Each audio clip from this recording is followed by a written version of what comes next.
Friends, आता जाऊया आपण sensitivity of moving magnet galvanometer झाल्यानंतर accuracy of moving magnet galvanometer याचा अभ्यास करण्यासाठी जाऊया. तर ॲक्युरेसी ऑफ मुव्हिंग मॅग्नेट गॅल्व्हनोमीटरची ॲक्युरेसी पुन्हा डिपेंड करते कशावर? Relative error in the measurement of करंटवर. विद्यार्थी मित्रांनो, I equal to 2RBH divided by BH कोण आहे? Horizontal component of earth magnetic field mu not N into tan theta. तर हे आहे current through the moving magnet गॅल्व्हनोमीटरचा फॉर्म्युला आहे. ओके बेटा, आता आपण जाऊया. मगाशी सांगितलं आपण करंट सेन्सिटिव्हिटी डिपेंड करते कशावर? Mu naught N upon 2RBH okay into cos square theta. तर मग करंट सेन्सिटिव्हिटी वाढवण्यासाठी आपण नंबर ऑफ टर्न वाढवतोय, रेडियस कमी करतोय. आता बघा परिणाम काय होतो. आता ॲक्युरेसी तुम्हाला वाढवायचं आहे, तर ॲक्युरेसी वाढवायचं आहे म्हटल्यानंतर ॲक्युरेसी कशानुसार डिफाईन केली जाते, कशानुसार मेजर करायचं? तर accuracy of MMG moving magnet galvanometer. तर MMG ची ॲक्युरेसी मोजायची असते relative error in the measurement of current वरनं. परंतु मेजरमेंट ऑफ करंट करण्यासाठी तुम्हाला दोन गोष्टी मोजाव्या लागतात. Either we have to measure the deflection theta or we have to measure the radius of circular coil. म्हणजेच तुम्ही या करंटला मोजण्यासाठी तुम्हाला प्रॅक्टिकलमध्ये actually radius of circular coil मोजावी लागते, त्याचबरोबर डिफ्लेक्शन थीटा पण मोजावं लागतं. समजा विद्यार्थ्यांनो तुम्हाला करंट मोजायचं आहे तर रेडियस ऑफ सर्क्युलर ऑर्बिट मोजावी लागते.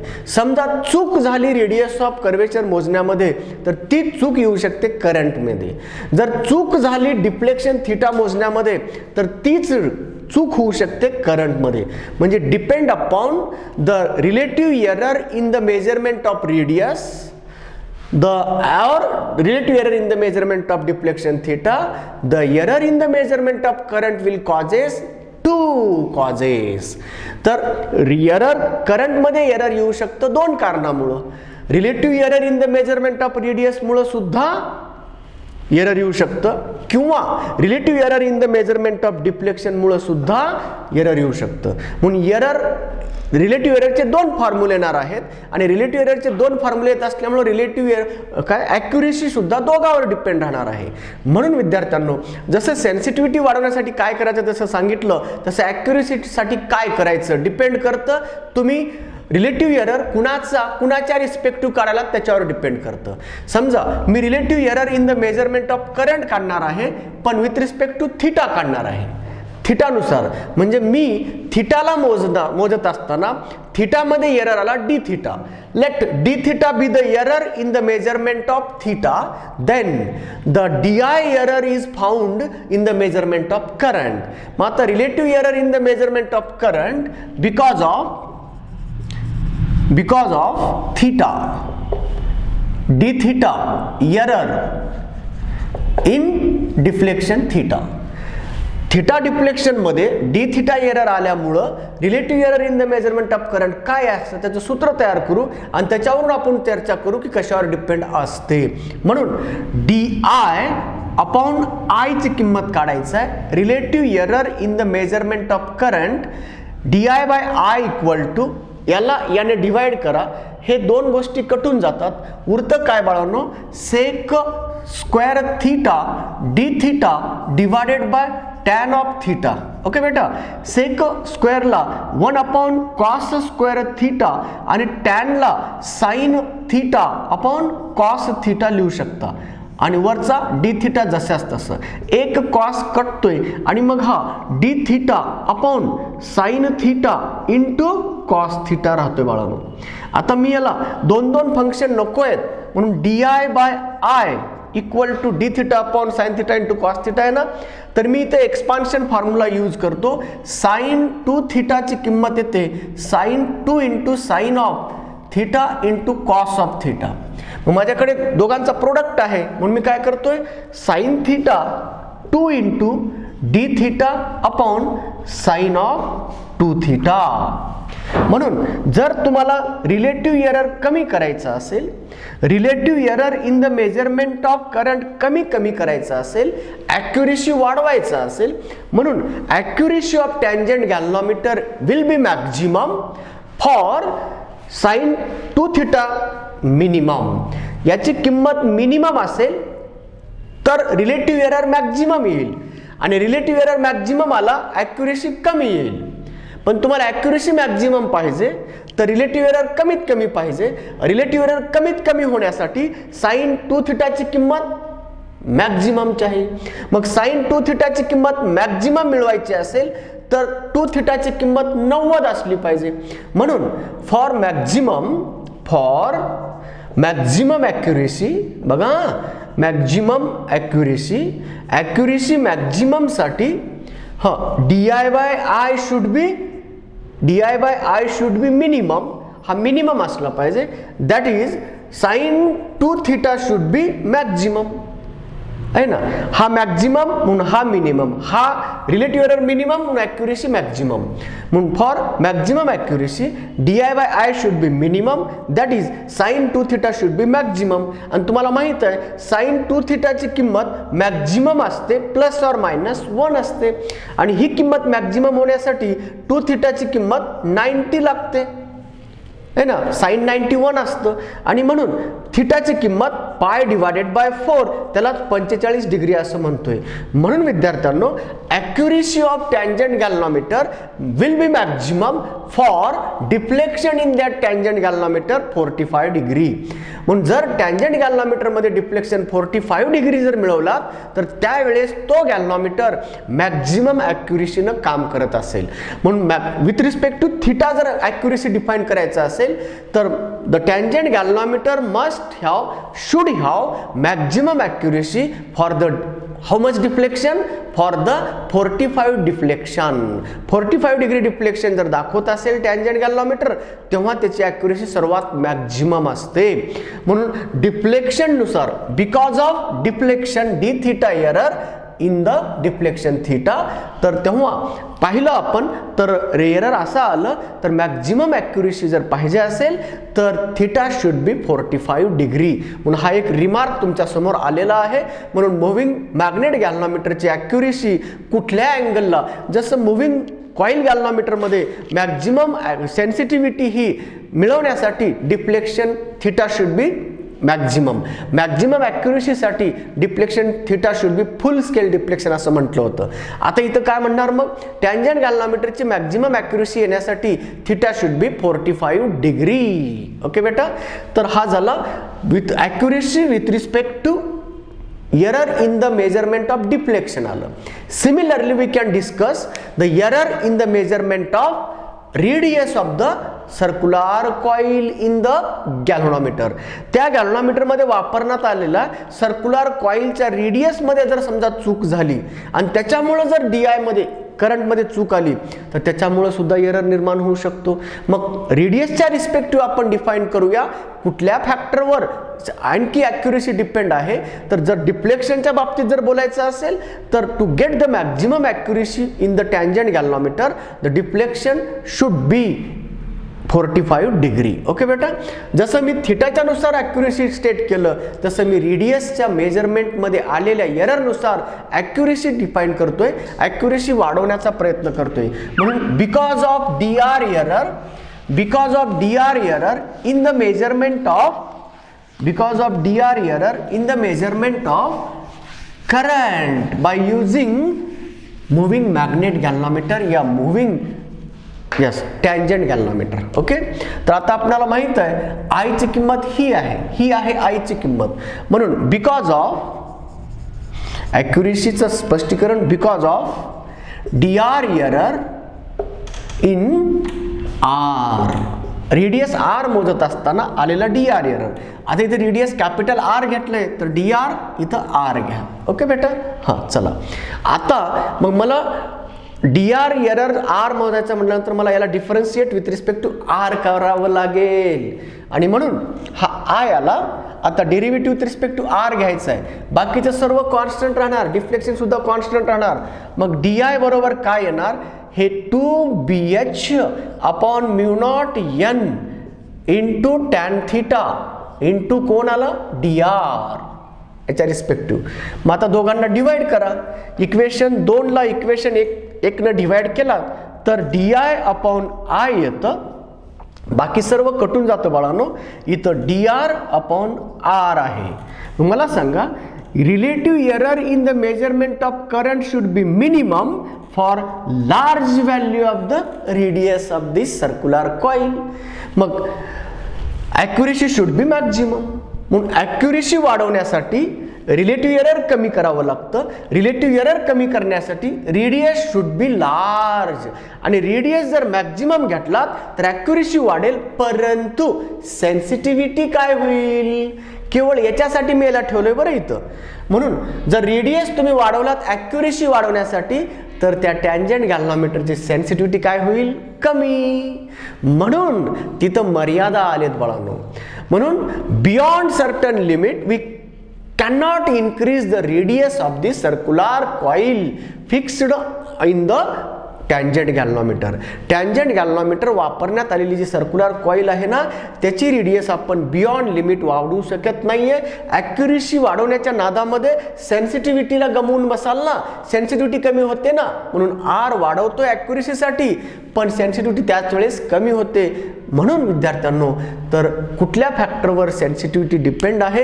रेडियस कमी असेल तर सेन्सिटिव्हिटी मॅक्झिमम आहे, पण रेडियस कमी असेल तर ॲक्युरेसी मिनिमम असते. हे कुणासाठी घडतं, टॅन्जंट गॅल्व्हनोमीटर मध्ये. म्हणून radius depend accuracy of tangent galvanometer depend upon deflection theta as well as radius. For maximum accuracy deflection theta should be 45 degree and for maximum accuracy radius of the circular coil inside the tangent galvanometer should be as large as possible. But while increasing the radius of the circular coil to increase the accuracy simultaneously, its sensitivity goes on reducing. We have to keep it in mind so that the accuracy should not be increases beyond limit so that sensitivity decreases. That should be balanced to a certain value of the radius of circular coil.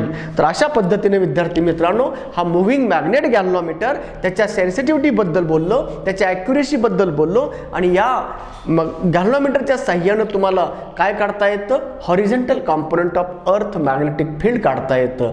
काही नाही, या कॉइलला दक्षिण उत्तर दिशेमध्ये ठेवायचं जेणेकरून त्यांनी तयार केलेलं मॅग्नेटिक फील्ड पूर्व पश्चिम तयार होतं आणि दोन मॅग्नेटिक फील्ड परपेंडिक्युलर असतील तर त्याच्यामध्ये ठेवलेला हा दोन म्युच्युअली परपेंडिक्युलर मॅग्नेटिक फील्डमध्ये जर मॅग्नेटिक निडल ठेवलात तर टॅन्जंट लॉ उभे करून ती थांबते आणि त्या टॅन्जंट लॉच्या मदतीनं आपण horizontal component, vertical component of earth magnetic field, hence resultant component of earth magnetic field मोजू शकतो.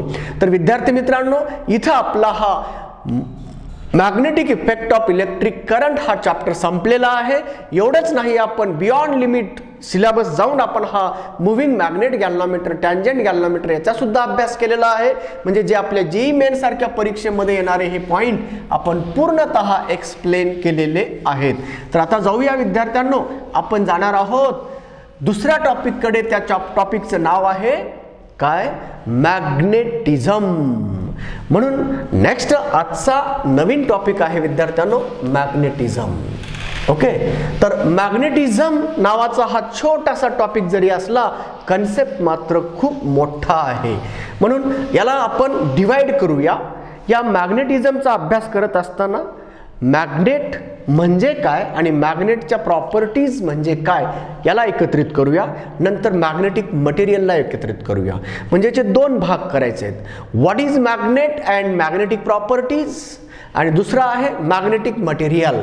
म्हणून मॅग्नेट अँड मॅग्नेटिक प्रॉपर्टीज एक हेडिंग आणि मॅग्नेटिक मटेरियल दुसरी हेडिंग आहे. म्हणून आज सुरुवात करतोय मॅग्नेटिझमचा पहिला भाग, मॅग्नेट. ओके बेटा, तो मॅग्नेट म्हणजे काय. ओके, तर मॅग्नेट हा एक निसर्गातला असा पदार्थ आहे, असं मटेरियल आहे की ज्याच्यामध्ये निसर्गानं बनवलेलं मॅग्नेटिक फील्ड आहे, त्याच्यामध्ये निसर्गानं बनवलेलं मॅग्नेटिक मोमेंट आहे. ओके बेटा, तर मॅग्नेट म्हणजे काय, तर मॅग्नेट हा एक नैसर्गिक निसर्गानं नेचरनं बनवलेलं मटेरियल आहे, ज्याच्यामध्ये काय होतं, what is the origin of magnet, तर मॅग्नेट काय तयार करतं, मॅग्नेटिक फील्ड तयार करतं. आणि म्हणून ज्या मटेरियलनं, ज्या निसर्गनिर्मित मटेरियलनं मॅग्नेटिक फील्ड तयार करतं त्याचा अभ्यास करूया. तर विद्यार्थी मित्रांनो, मॅग्नेटची ओरिजिन सांगत असताना मी सांगतोय, तुम्हाला माहित आहे प्रत्येक पदार्थ हा मटेरियलनं बनलेला आहे, प्रत्येक मटेरियल हा स्मॉलेस्ट पार्टिकलनं बनलेला आहे, कॉल्ड ॲज ॲटम. आणि ॲटम हा ॲटमच्या सेंटरला न्यूक्लियस असतो आणि न्यूक्लियस सभोवताली फिरणारे लाईट पार्टिकल्स सारखे इलेक्ट्रॉन्स असतात. ओके बेटा, मग आता सांगा, जेव्हा इलेक्ट्रॉन सर्क्युलर ऑर्बिटमध्ये फिरतो, हा न्यूक्लियस आहे बेटा, न्यूक्लियसमध्ये पॉझिटिव्हली चार्ज प्रोटॉन्स असतात आणि निगेटिव्हली चार्ज इलेक्ट्रॉन्स भटकायला लागले, त्याच्या सभोवताली भटकत आहेत. ओके बेटा, हा जर इलेक्ट्रिकली चार्ज इलेक्ट्रॉन जर सर्क्युलर ऑर्बिटमध्ये फिरत असेल, तर मग मला सांगा, या दिशेत जर पळत असेल तर करंट या दिशेत चाललं, म्हणजे I = dNE/dt. मग करंट जर वाहत असेल तर हा इथं काय तयार करेल, मॅग्नेटिक फील्ड तयार करेल. आणि हा मॅग्नेटिक फील्ड तयार केलं, त्याचं मॅग्नेटिक फील्ड हे स्ट्रेट लाईन असतं. मग अँटी क्लॉकवाईज मध्ये जर करंट जात असेल तर हा कोणता पोल तयार होतो, नॉर्थ पोल.